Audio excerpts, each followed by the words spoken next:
एकदा धर्मशिक्षण देणाऱ्या शिक्षिकेने मुलांना येशूच्या पुनरुत्थानावर एक छोटीशी नाटिका कराव्यास सांगितली. ह्यासाठी त्यांची जोरदार तयारी चालू होती. सर्व मुलांना चांगली पात्र मिळाली होती. कोणी येशू, कोणी पेत्र, कोणी योहान, कोणी दूत. काही जण शिपाई बनणार होते, तर काही जण स्त्रिया बनणार होते.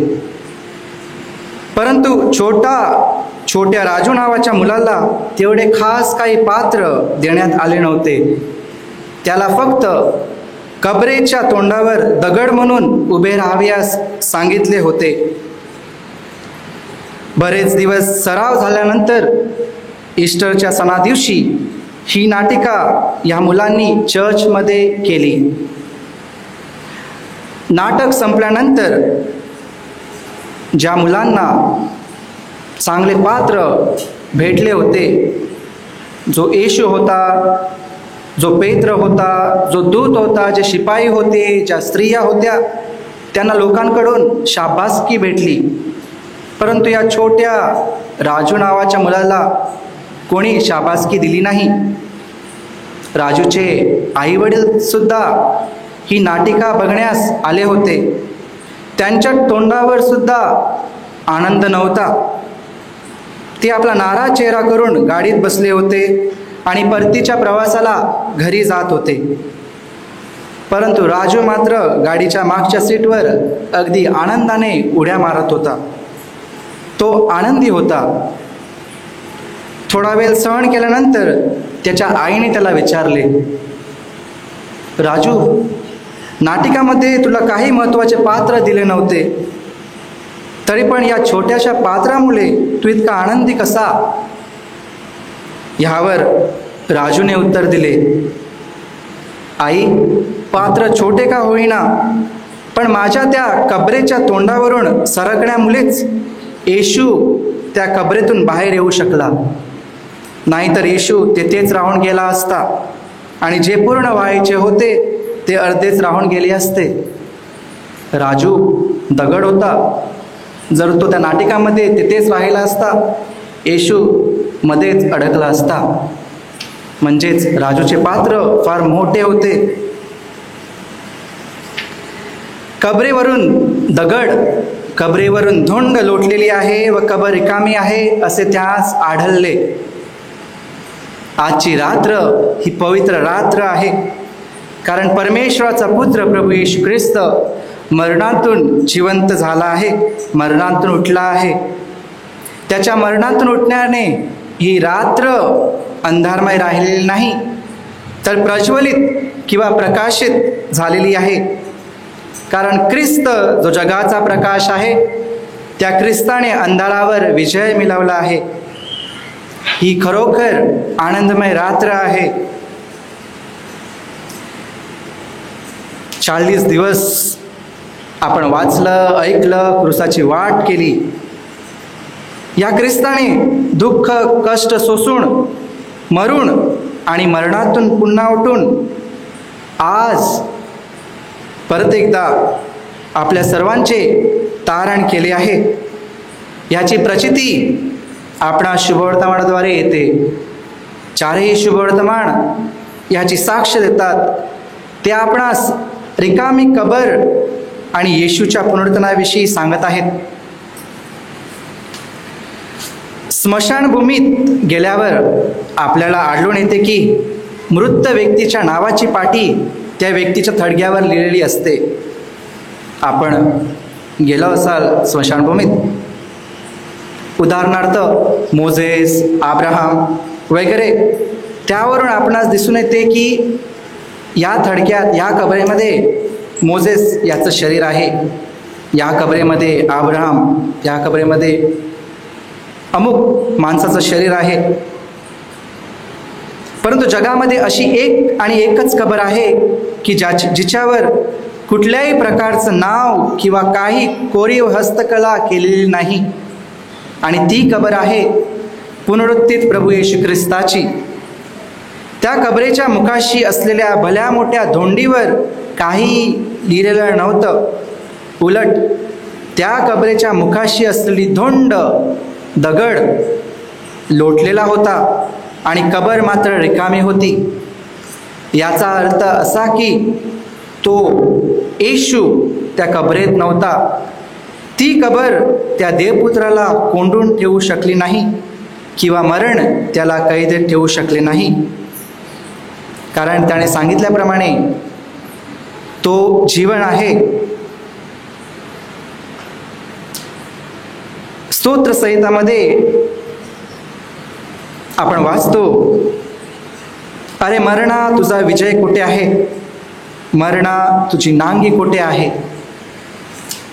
आजच्या शुभवर्तमानात आपण ऐकलं की गालिलाहून आलेल्या स्त्रिया कबरीजवळ आल्या आणि त्यांना कबरीवरून दगड धोंड लोटलेली दिसली आणि आत गेल्यावर प्रभू येशूचे शरीर त्यांना सापडले नाही. फक्त एक रिकामी कबर त्यास आढळली.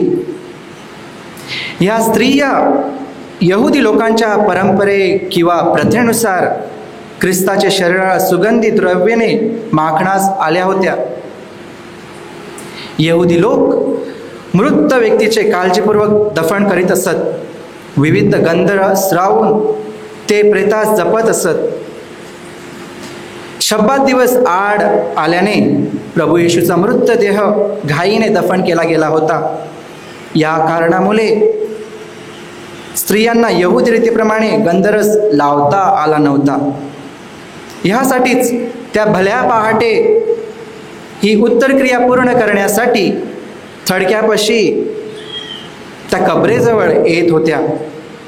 त्यांच्या मनात भीती होती आणि आमच्यासाठी कोण त्या कबरेचा धोंड लोटेल, दगड लोटेल, ही भीती, हा प्रश्न त्यांच्या मनात गुरफटून होता. ते निराश होते, ते हताश होते.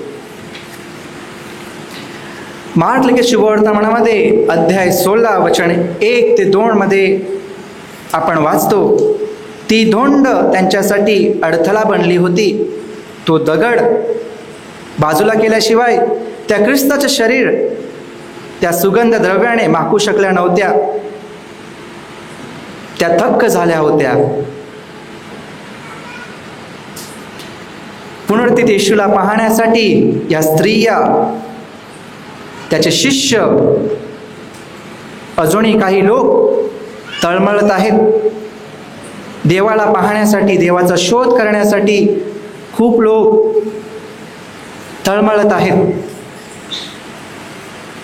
365 दिवस काम केल्यानंतर देवाला विश्रांती हवी होती, म्हणून त्यांनी एक सभा बोलवली आणि सभेमध्ये मरिया माता, संत व देवदूत यांना बोलवलं आणि सांगितलं की मला अशी एक विश्रांतीसाठी जागा सांगा जेथे मला मनुष्य किंवा माणूस डिस्टर्ब करणार नाही, त्रास देणार नाही. दूतांनी देवाला सांगितले, तुझ्या विश्रांतीसाठी तू चंद्रावरती जा, चंद्रावरती कोणीही तुला डिस्टर्ब करणार नाही. देवाने विचार केला आणि दूतांना सांगितलं, नुकताच भारताने चंद्रयान लॉन्च केला आहे, हा एक प्रकल्प लॉन्च केला आहे. लोकांनी प्रॉपर्टीज सुद्धा विकत घेतल्या आहेत, त्या ठिकाणी घरे बांधली आहेत. ती जागा माझ्या विश्रांतीसाठी योग्य नाही.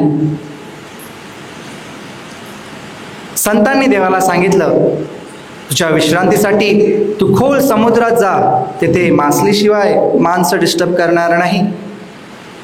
देवाने परत एकदा विचार केला आणि सांगितलं, खूप खूप वर्षापूर्वी एक टायटॅनिक मोठी बोट त्या पाण्यात, त्या समुद्रात बुडाली होती आणि त्याचा शोध करावयास मर्चंट नेव्ही, इंजिनियर्स खूप लोक येत असतात आणि ती जागा माझ्या विश्रांतीसाठी योग्य नाही.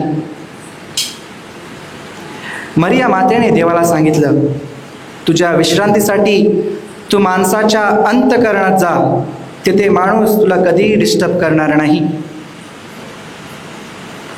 आणि खरोखर माझ्या प्रिय बंधू भगिनींनो, आपण देवाचा शोध करावयास, देवाला भेटण्यास चुकीच्या जागी जात असतो, तीर्थयात्रा करत असतो, वेलंकणीला जात असतो, पण आपण विसरतो की देव आपल्या अंतःकरणामध्ये वस्ती करत आहे.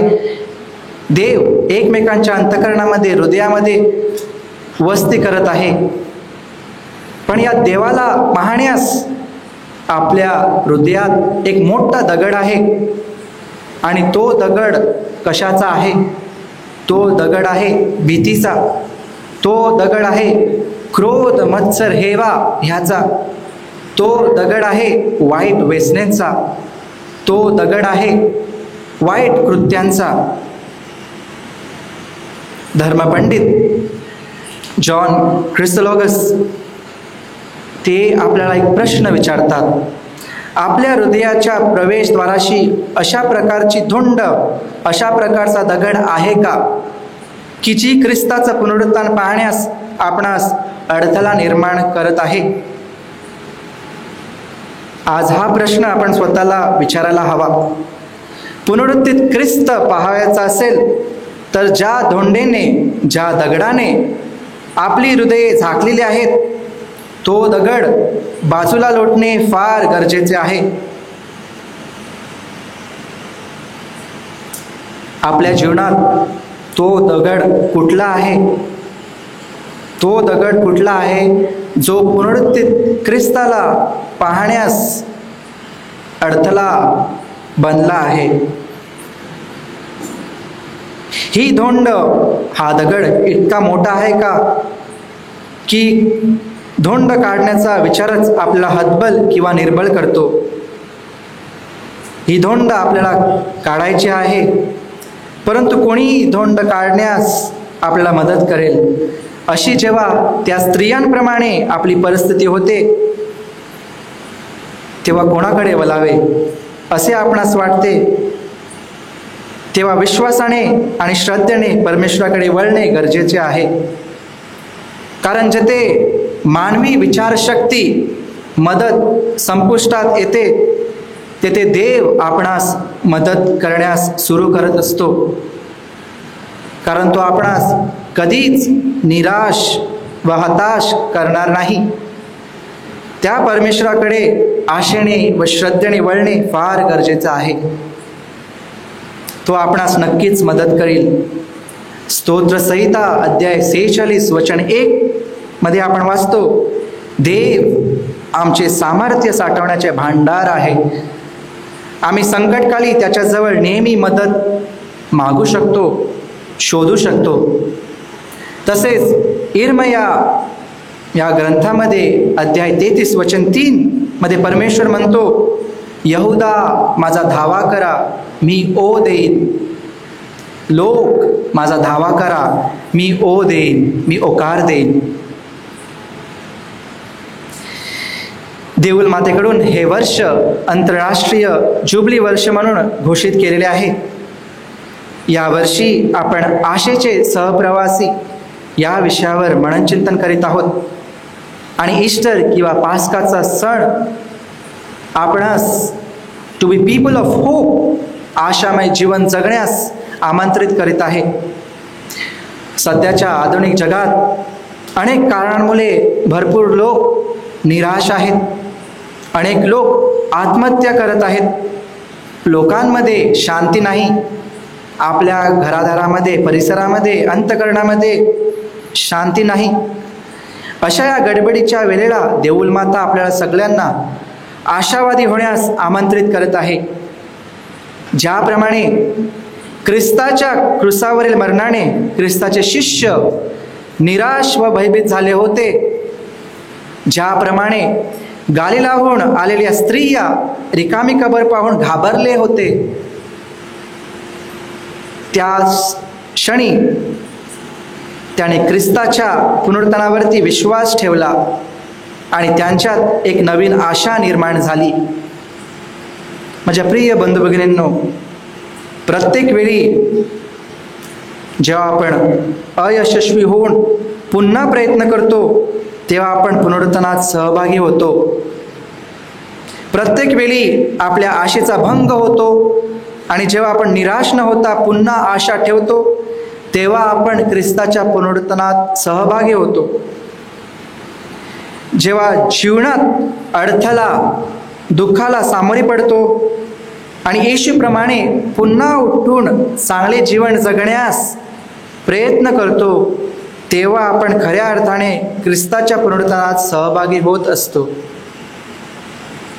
पास्काचा किंवा ईस्टरचा सण हा आपल्या हृदयातील धोंड किंवा दगड बाजूला करण्यास आपणा प्रत्येकाला बोलावत आहे, जेणेकरून पुनरुत्थित ख्रिस्ताच्या आशादायी किरण आपल्या हृदयात प्रवेश करेल व पुनरुत्थित ख्रिस्ताचा अनुभव आपल्या जीवनाद्वारे इतरांपर्यंत पोहोचेल.